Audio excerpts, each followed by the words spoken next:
हिंदी की पाठशाला में आपका हार्दिक स्वागत। जय हिंद। दीनदयाल उपाध्याय गोरखपुर विश्वविद्यालय गोरखपुर से जुड़े विद्यार्थियों के लिए हिंदी की पाठशाला में एक खास जानकारी। यहाँ यूजी और पीजी की मिड टर्म की परीक्षाएं 29 अक्टूबर से शुरू हो रही हैं। आप पूरी समय सारणी की जानकारी के लिए DDU की वेबसाइट को चेक कर सकते हैं। वहाँ आपको टाइम टेबल मिल जाएगा। टाइम टेबल में ख़ास बात यह है कि एक ही दिन में आपके लगभग 3 प्रश्न पत्र पूरे हो रहे हैं, यानी जिन विद्यार्थियों के 3 ही प्रश्न पत्र हैं वो एक ही दिन में पूरे हो जा रहे हैं। एक घंटे का आपका पेपर है। जो नए विद्यार्थी हैं जिन्होंने सेमेस्टर अभी शुरू किया है, जिन्हें सेमेस्टर के बारे में जानकारी नहीं है, उनके लिए एक विशेष जानकारी मैं दे रहा हूं कि आपकी जो सेमेस्टर प्रणाली की परीक्षा है ये 3 भागों में बटी होती है। एक भाग में तो है आपका असाइनमेंट, प्रोजेक्ट और आपकी उपस्थिति। आपका असाइनमेंट का मतलब है नियत कार्य। शिक्षक द्वारा आपको कुछ प्रश्न प्रदान किए जाते हैं, उन प्रश्नों के उत्तर को लेकर के आपको करना होता है।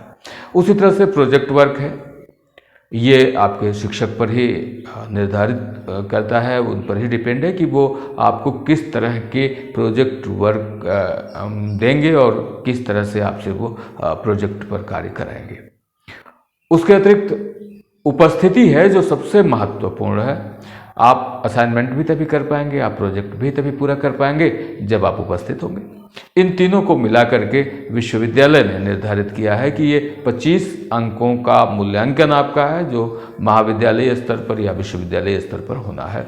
आपके शिक्षक द्वारा, आपके विभाग द्वारा वो अंक आपको प्रदान किए जाएंगे। ये आपकी उपस्थिति पर, आपके अनुशासन पर, आपके क्रियाशीलता पर ये सारी चीज़ें डिपेंड हैं। ये 25 नंबर आप इस तरह से प्राप्त कर सकते हैं। इसके बाद 75 नंबर को 2 भागों में डिवाइड किया गया। एक मिड टर्म, जो अभी हमने बताया कि ये परीक्षा 29 अक्टूबर से शुरू हो रही है मिड टर्म की परीक्षा के लिए, और ये लिखित परीक्षा होती है। मिड टर्म की ये लिखित परीक्षा होती है 15 अंकों की। इसमें 6 प्रश्न आते हैं। 6 प्रश्न में आपको 3 प्रश्नों के उत्तर लिखने होते हैं। प्रत्येक प्रश्न 5-5 अंक का होता है।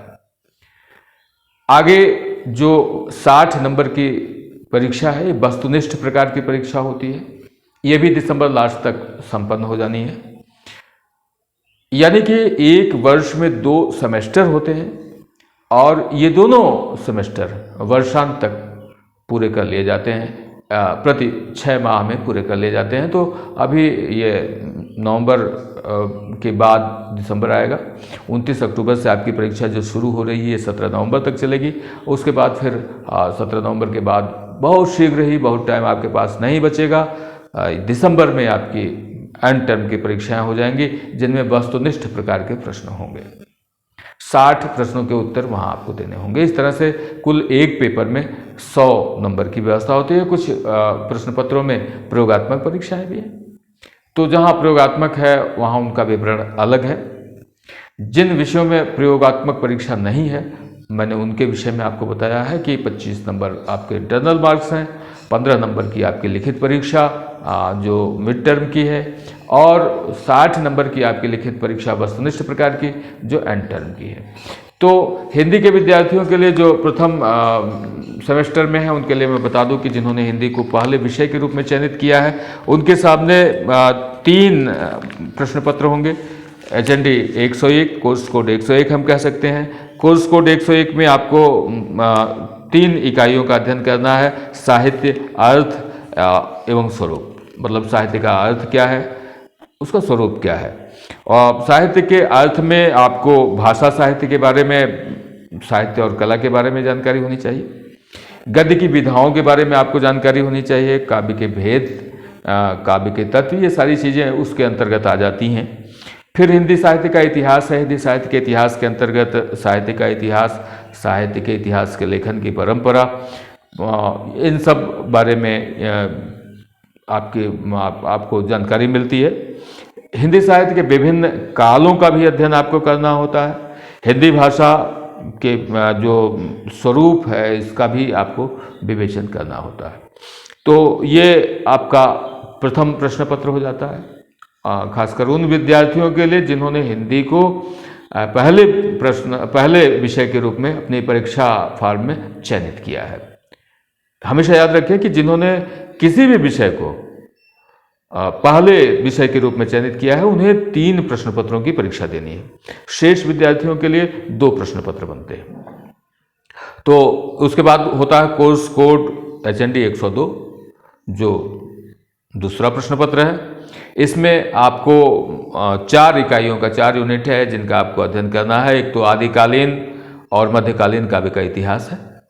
उसके बाद आपको आदिकालीन कवि और काव्य के बारे में जानकारी लेनी है। फिर भक्तिकालीन कवि और काव्य है, भक्तिकालीन सगुण कवि और काव्य हैं। तो ये 4 महत्वपूर्ण हैं जो आपको पढ़ने हैं। इसके अतिरिक्त आपको रीतिकालीन के बारे में 5वीं इकाई जो है 5वीं यूनिट मैं भूल रहा था, वो रीतिकालीन कवि और काव्य है, उसका भी आपको अध्ययन करना है। कोर्स कोड 103 में हिंदी काव्य द्वितीय के नाम से है। इसमें आपको आधुनिक काव्य के इतिहास के बारे में जानकारी लेनी है। फिर दूसरी यूनिट में आपके लिए भारतेंदु हरिश्चंद्र जी हैं, तीसरी यूनिट में जयशंकर प्रसाद जी हैं, सूर्यकांत त्रिपाठी निराला हैं, सुमित्रा नंदन पंत हैं, महादेवी वर्मा हैं। आपको सच्चिदानंद, हीरानंद वात्स्ययन, अज्ञेय की कविताओं का भी अध्ययन करना है। गजानन माधव मुक्तिबोध की कविताओं का भी अध्ययन करना है।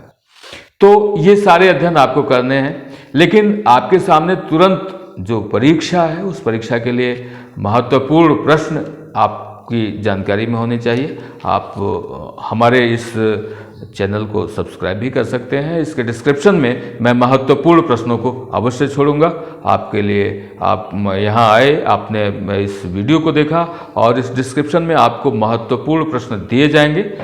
इसका डिस्क्रिप्शन आप ज़रूर पढ़िएगा। आपको बहुत बहुत धन्यवाद।